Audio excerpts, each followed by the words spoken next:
ଆଜି ଝିଅ mushroom soup ବନଉଥିଲା। ମୁଁ କହିଲି ଟିକେ ଭିଡ଼ିଓଟା କଲେ ସାଙ୍ଗମାନଙ୍କୁ ଦେବାକୁ ହବ। ସେ ମନା କରୁଥିଲା, ତଥାପି ମୁଁ ଷ୍ଟାଣ୍ଡରେ ଲଗେଇ ମୋବାଇଲଟା ନେଇ ରଖିଥିଲି।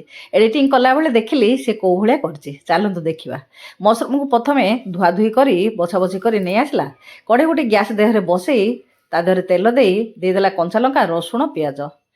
ସେ ଭାଜି ହେଇସାରିଲା ପରେ ଦେଇଦେଲା ମସରୁମ୍କୁ, ତାକୁ ଟିକେ ଭାଜି ଦେଇକି ଦେଇଦେଲା ପାଣି, ଲୁଣ, ଗୋଲମରିଚ ଗୁଣ୍ଡ ଦେଇଦେଲା। ପାଣିଟି ଫୁଟିଲା ପରେ ତାକୁ ଯେଉଁଭଳି ତାକୁ ଭଲ ଲାଗେ ସେଇଭଳି କଲା ସିଏ। ଆଉ ଟିକେ ବଡ଼ ବଡ଼ ତାକୁ ମସରୁମ୍ ଦେଖାଗଲେ ପୁଣି ଭଲ ଲାଗେ, ସେଇଭଳିଆ ସେ କରିଛି। ଆଉ ତାପରେ କର୍ଣ୍ଣଫ୍ଲୋର୍ ଟିକେ ପାଣି କରିକି ଦେଇଦେଲା। ପୁରା ସିଝିଗଲା ପରେ ମସରୁମ୍ଟି ଆଉ ତା ଦେହରେ ଦେଇଦେଲା ଧନିଆ ପତ୍ରକୁ ଟିକେ ଭଲ ଭାବେ ଘଣ୍ଟା ଘଣ୍ଟି କରିଦେଲା। ଏତିକି ମୋଟା ରଖିଥିଲା। ଆଉ ସୁପ୍ଟି ବଢ଼ିଆ ଲାଗୁଥିଲା। ମସରୁମ୍ ସୁପ୍ ନିଅ। ହେଇଗଲା ହେଇଗଲା। ରାତିଛି ପୁରା ଲାଗୁଛି।